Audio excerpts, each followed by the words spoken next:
أهلا بكم أعزائي طلبة الصف السادس بفرعيه العلمي والأدبي. معكم وحلقة جديدة من برنامج كنوز الفرزدق. الحلقة اليوم قبل لا تبدأ حلقة حماسية جدا لأن الفريقين والله ما أعرف منو راح يفوز لأن فريقين قويين إن شاء الله، ولكن سنتعرف على الفريقين بالطالب على حسين حميد ثانوية حي الحسين، فرقة حسين ثانوية حي الحسين. إذن اليوم عندنا الفريق هذا مين من ثانوية حي الحسين، لأن كل الفرق الباقية مين من ثانوية الفرزدق للبنين والبنات. والطالب مصطفى رعد. الفريق هذا فريق الكابتن فرقة، فريق الكابتن باقر. باقر مشتاق كريم ثانوية الفرزدق. محمد ثانوية الفرزدق. أول سؤال راح يكون للفريق الأول قواعد. سؤال قال تعالى: أوليس الذي خلق السماوات والأرض بقادر على أن يخلق مثلهما؟ بلى وهو الخلاق العليم. السؤال دائما بالوزارة لا تقرأ الآية، اقرأ صيغة ما خصيصة الهمزة، وهل يمكن استبدالها بهل؟ متى نجيب بالحرف بلى؟ هذا مطلب ثاني. بدأ الوقت دقيقة ونص. ما خصيصة الهمزة وهل يمكن استبدالها بهل؟ ثم وضح متى نجيب ببلى. أريد جواب كامل. إيش وقت نجاوب بالوزاري؟ بلى. الوقت دقيقة ونصف. ما شاء الله، قلت الحلقة قوية جدا. الجواب استاذ الصداوة اولا الصداوة على حرف العطف، حرف الواو. اي. ثانيا دخلت على الجملة المنفية. حلو. اولا لها صدارة في الكلام، والثانية دخلت على الجملة المنفية. وهل يمكن ولا يمكن استبدالها بهل، لان هل الجملة الاستفهام التصديق المثبت. احنا ما قلنا لماذا. اذا قال لماذا لان هل لا تدخل على الجملة، بس ما قال لي لماذا. ومتى نجيب بالحرف بلى؟ دير بالك هذا حاسب علي. متى نجيب بالحرف؟ كمان تروح من عندك نص درجة. نعم استاذ، اذا دخلت على الجملة المنفية. بعد اريد جواب مو 100%. متى نجيب ببلى؟ للاثبات. عافية. اذا كانت الجملة منفية واريد الاثبات، ودرجة كاملة 3 درجات للفريق كابتن فرقد. تصفيق. السؤال الاول للفريق الثاني. السؤال الثاني قال الشاعر: أنى يخيب الذي يدعوك محتسبا، وكيف يمسي الذي يرجوك حيرانا. ما اعراب اسم الاستفهام الاول معللا. اسم الاستفهام الاول اريد اعرابه معللا، ثم اجعل اعراب اسم الاستفهام الثاني مغايرا. تعرب لي اسم الاستفهام الاول والاسم الثاني تخلي لي اعراب مغاير. سؤال صعب جدا وان شاء الله تجاوب. The game begins in 3, 2, 1. اعرب لي أن وخلي لي كيف باعراب ما اريد اعرابها، بس اسوي لها اعراب ثاني.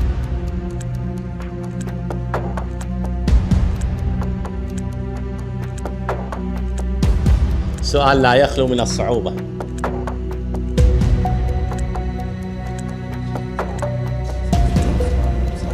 وقت هواي بعد.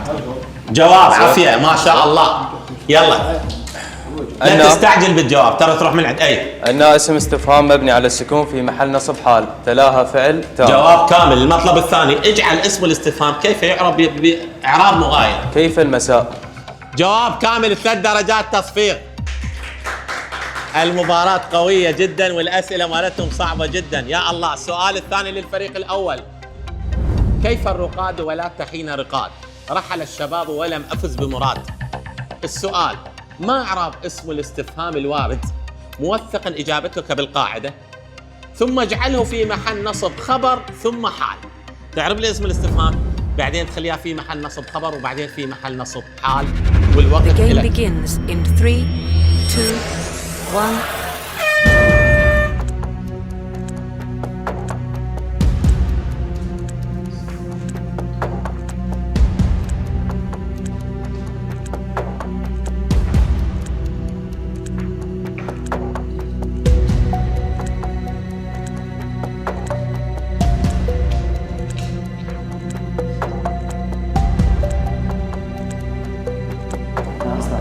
ما شاء الله الوقت بدون أن يمضي سبق الوقت. الجواب كيف اسم استفهام مبني في محل رفع خبر مقدم تلاها اسم معرفة. أحسنت. ثم اجعله في محل نصب. كيف رقد؟ لا كيف يرقد؟ استاذ هجي جاوباني؟ لا انتم كاتبين اي كاتبين بس هو على الكتاب. كيف كان الرقاد يصير؟ عافية. واذا في محل حال في محل نصب حال يكون كيف ترقد. كيف ترقد؟ اريد اشوف الجواب قبل هاي، اعطيني اياه. كاتبينه ولا لا؟ يا استاذ على المكتوب، بس هو سريع. عمو ترى اذا جاوبني من عندكم ما موجود هنا اعتبره خطا، والجواب صحيح 3 درجات للسؤال الثاني تصفيق بدون ما اقول يعني. السؤال الثاني للفريق الثاني كابتن باقر.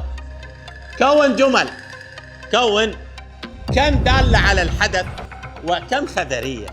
إلك الجواب، أريد تعطيني جملة بها كم دالة على اليمن على الحدث وكم شنو خبرية. The game begins in 3, 2, 1.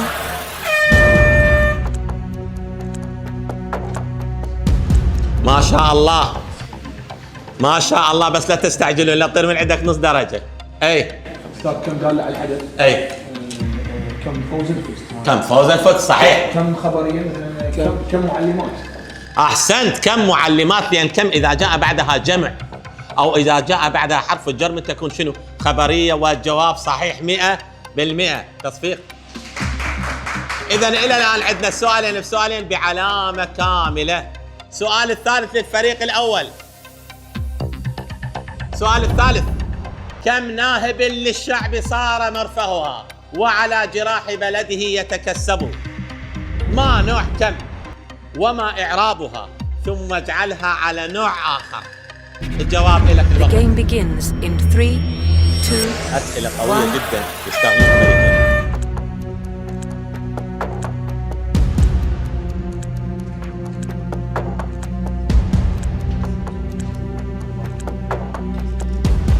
دونوني كتابة، دون لي كتابة. وقت هواي بعد.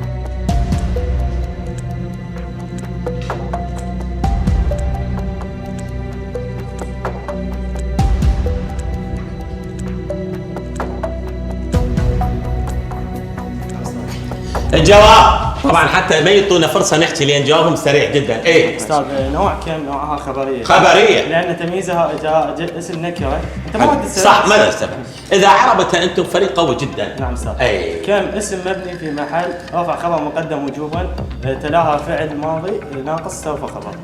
عيد الاعراب. خبر مقدم وجوبا اي تلاها اسم تلاها فعل ماضي ناقص. لا اريد على الكتابه. ايش كتبت؟ اقرا لي بالكتابه. رفع خبر مقدم. اي استاذ تلاها ناقص استوفى. نص درجه راحت من عندكم، والفريق الثاني يستنى يريد نص درجه من عندكم، راحت نص درجه. كمل الاعراب ثم اجعلها على نوع اخر. كم نهبة. كم نهبة. ناهبا فتحتين ونهبتين. هذا يخالف صح، بس عندكم خطا درجتين ونص. افضل خطا. كم صار مرهفا فعل ناقص استوفى خبره. ما اعراب كم مبتدا. اذا الاعراب كله خطا. هاي درجه وليست نص درجه. درجتين من 3 للفريق فرقد، راحت من عندهم درجه. اعيد الجواب على السريع. كم اسم مبني على السكون في محل شنو قلنا؟ مبتدا. لماذا؟ لان تلاها فعل ناقص استوفى خبره. اما جوابكم هنا صح، راحت من عندكم درجه، فدرجتين. واعطيني السؤال الثالث للفريق الثاني. سؤال: يا صارم اللحظه من اغراك بالمهج حتى فتكت بها ظلما بلا حرج. ما اعراب اسم الاستفهام معللا؟ عيد السؤال. اسم الاستفهام معللا. استبدل اسم الاستفهام الوارد باسم اخر معربا. هاي خطا بالطبع. معربا جعل اعرابه مغاير. انا اوضح لك واعطيك ذاك بيها خطا. يلا. يا صارم الحظ من اغراك، اريد اسم الاستفهام تعرف لي اياه حتى اوضح لك. The game begins in 3, 2. بعدين تستبدلها باسم اخر معرب وتعرب لي اياه.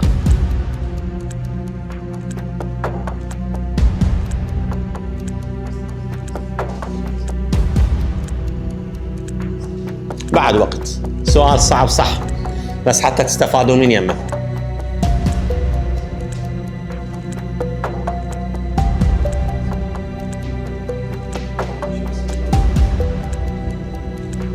جاي اسمع الجواب صحيح 100%. خطأ فظيع عندكم. راح ياخذونه للنهاية.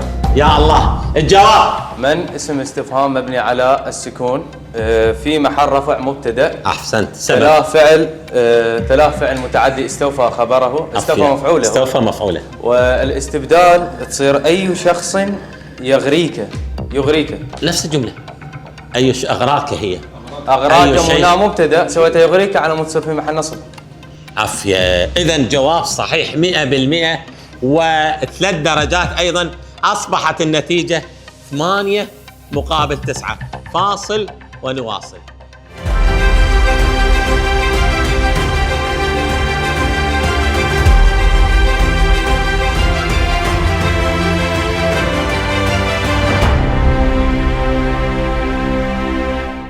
عدنا إليكم والسؤال الرابع للفريق الأول. السؤال الرابع: ما للمنازل أصبحت لا أهلها أهلي ولا جيرانها جيراني؟ السؤال: وجه إعراب اسم الاستفهام معللا، وما الغرض الذي خرج من أجله الاستفهام؟ الجواب: Game begins in 3, 2, 1.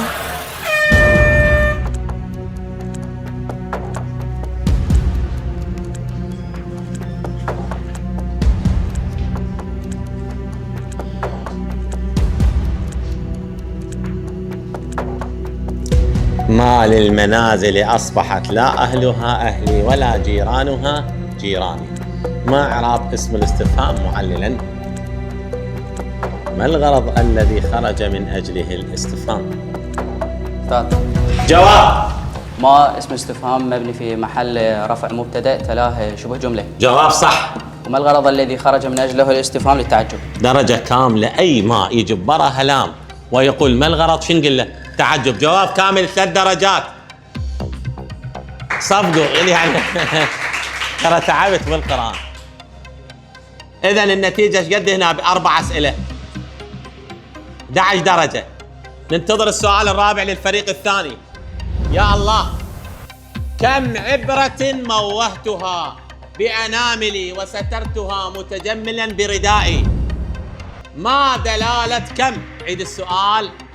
ما دلالة كم؟ اجعلها على نوع آخر ثم اعرفها. 3 مطالب The خطرة game جدا. begins in أول شيء 3, تعطيني دلالة 2, كم، 1. والنوب خليها على نوع آخر وتعرف لي إياها. إذا جاوبوا هذا السؤال بعد ما تقدرون، لأن سؤال صعب. صوتكم يا ولد، صوتكم ما شاء الله مستعجلين. الجواب: نوع كم خبرية. نوع كم خبرية. عافية. إذا أريد أجعلها النوع الآخر أسوي كم عبرة. جواب صحيح. وإعرابها؟ إعرابها اسم استفهام مبني على السكون في محل رفع مبتدأ، عافية. لأن موهتها فعل. جواب صحيح 100%. تصفيق. أستاذ، كم خبرية؟ لا، محولة الاستفهامي، لا تخاف. لا أستاذ، غلط جوابك. أي. ما دلالتها الغير العاقل. انت ايش قلت لي دلالتها؟ قال خبر. لا لا دقيقة. الفار. اعطيني الفار. ما حكينا دلالة. مكاتبه غلط. لا ما اي لا انا اعيد الترجمه اسمع السؤال. من انت ايش قلت؟ استفهاميه صح؟ لا قلت خبريه غلط. خبريه. انا قلت ما دلالتها لغير العاقل ياخذون درجتين من 3 هم تصفيق لهم. جاوبتك. طبعا بعد العوده للباب طلع الجواب خطا الاول. اذا تتساوى النتيجه 11 وما زالت ما انتبهت. مو مشكلتي. اعطيني منبه عمي. السؤال الخامس للفريق الاول. كون جمل: أن دالة على المكان، وأن دالة على الحال، وأي دالة على الحدث. والجواب لكم الوقت. The game begins in 3, جاتكم نفس 2 ومثال. 2, 1. نتيجة تعادل. مباراة قوية جدا.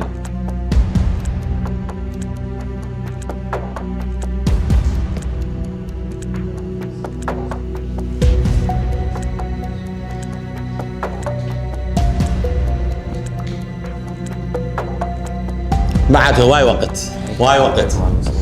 جواب: أن دالة على المكان. أن لك هذا. أن لك هذا أو أن لك هذا. دالة على الحال. أن تذهب. أن تذهب. أي دالة على الحال لأي فوز فزت. أي فوز. الحدث. وجواب كامل 100% و3 درجات. السؤال عافية. السؤال الخامس للفريق الثاني والأخير بالقواعد. هنا هسه كم درجة؟ 14 درجة.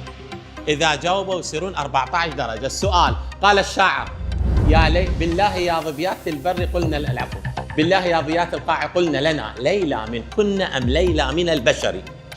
ما نوع الاستفهام؟ وما نوع أم؟ ثم اجعل الاستفهام من نوع آخر.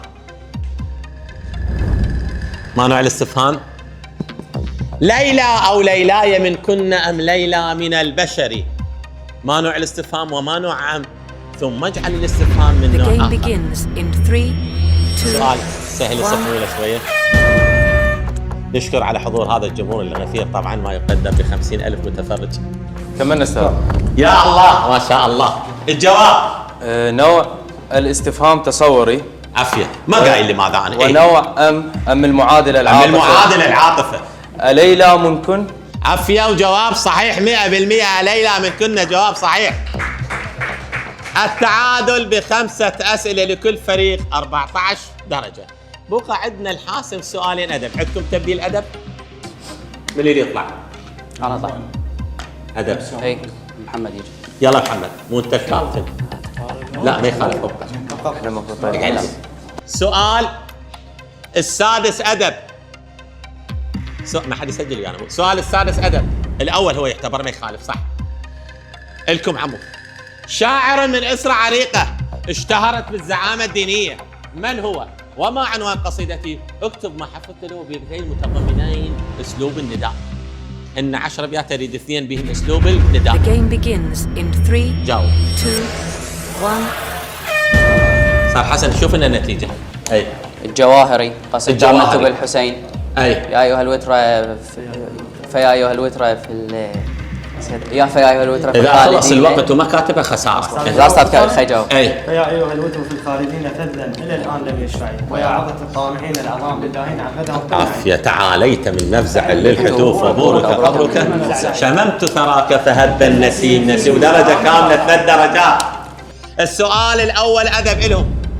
فريق شاعر عراقي تسلم مناصب كثيرة وعين وزير غير مرة، له مجموعة من الدراسات والمقالات التاريخية والأدبية. من الشاعر؟ وما عنوان قصيدتي؟ اكتب له 3 أبيات مضبوطة بالشكل. تبوأ مناصب وشاعر The واحد. game begins in 3, 2, 1.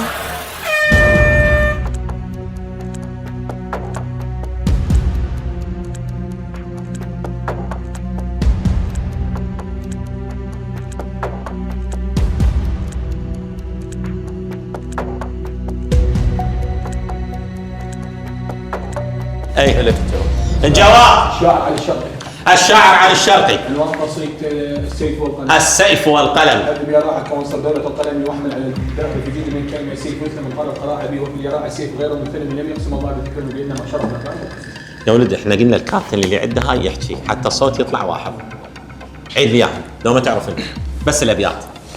هذب يراعى كعنصر دولة القلم واحمل على الدهر في جند من الكلم، السيف يثلم إن طال القراع به، وفي اليراعة سيف غير منتلم، لم يقسم الله بالذكر المبين به وإنما شرف من هو الأقلام الشاعر قلنا؟ بالقسم. الشاعر علي الشرقي. عنوان القصيدة السيف والقلم. و3 درجات كاملة. بقى عندنا سؤال بسؤال والنتيجة تعادل. تعادل من المصدر. نرجع للفار ما يخالف. سؤال الأخير. استشهد لما يأتي بأبيات تناسب المعنى. بيتان للشاعر علي الشرقي استعمل فيهما أسلوب القصر. اكو بيتين لعلي الشرقي استعمل أسلوب القصر. 3 أبيات لحافظ إبراهيم ضمن فيها الفعل الناقص كان. سؤال شوية مطول احتمال أعطيكم 10 ثواني زيادة. جاوب. بيتين بهن أسلوب القصر لعلي الشرقي و3 أبيات بها الفعل كان الناقص لحافظ إبراهيم. The game begins in 3, 2, 1.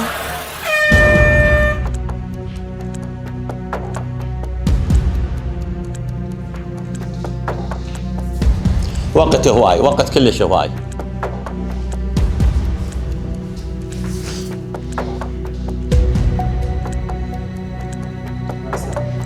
جواب بأقل من الوقت. ايه لم يقسم الله في الذكر المبين به، وإنما شرف الأقلام بالقسم.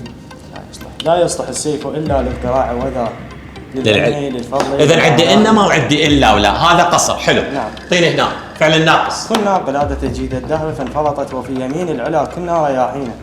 كانت منازلنا في العز شامخة لا تشرق الشمس إلا في مغانيها. وكان أقصى منى نهر المجرة لو من مائه مزجت أقداح ساق. والشهب لو انها كانت مسخرة لرجل كان يبدو. اذا و3 درجات كاملة للفريق. والمرة الأخيرة ننبه على المايك. السؤال هنا فاصل ونواصل.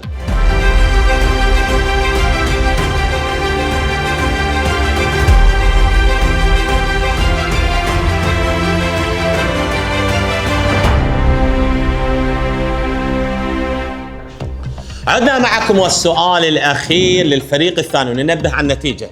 20 درجة بسبعة أسئلة، 17 درجة بست أسئلة. إذا جاوبوا هذا السؤال راح تكون النتيجة تعادل.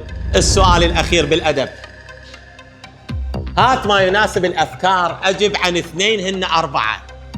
أجب عن إيش قد؟ من نكمل الوقت. الحبوب في موشحته يصف جبين حبيبته بأنه أسنى وأوضأ من جبين الشمس. الحبوب في موشحته يصف غصن حبيبته بأنه أعطف وألين من غصن الياسمين. يرى الحبوب بأن الروض الحقيقي في خد الحبيبة قد سبي بجماله مقلة الراء وكف المجتني. وخلي الوقت. كرر علي الشرقي مفردة اليراع أكثر من مرة في قصيدته. ما معناها؟ اذكر الأبيات بكيفك. تجاوب الاثنين. إن 4 قد تجاوب. The game الوقت. begins in 3, 2, 1. حجي مو كبير، سهل جدا وصغير.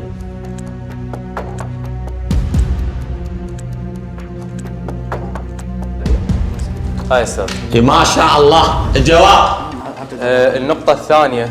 هاي. اي واسبي في عطفك عطف الياسمين، وانثني غصنا اذا الغصن ثنى. حلو. والثالثة واسبي في عطف الثالثة ان في خدك روضا شغفا مقلة الراء وكف المجتمع. وجواب صحيح 100% والتصفيق. نتيجة تعادل. عندنا بقانون المسابقة إذا الطالب أو الفريق العفو وصل 20 وتعادل، اكو فرق ناجحة بسبب 17 أو 16، فالفريقين يعتبرون صاعدين مع الفائزين. تصفيق قوي جدا. والسؤال للجمهور، ابقوا انتم. سؤال الجمهور، سؤال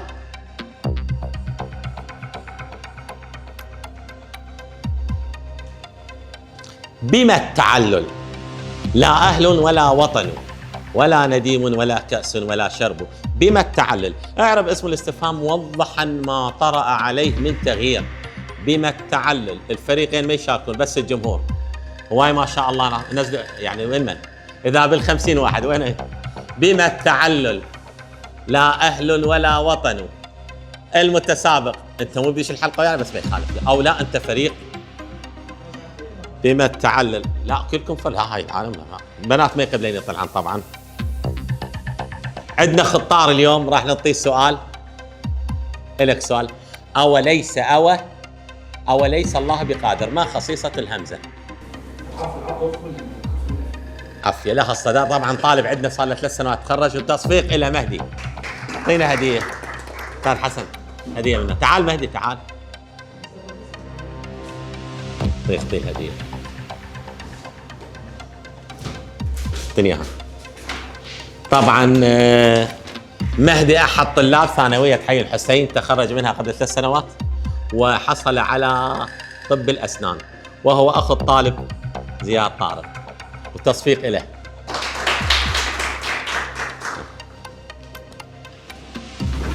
الى هنا ناتي الى نهايه حلقتنا لهذا اليوم من برنامج كنوز الفرزدق. في الله.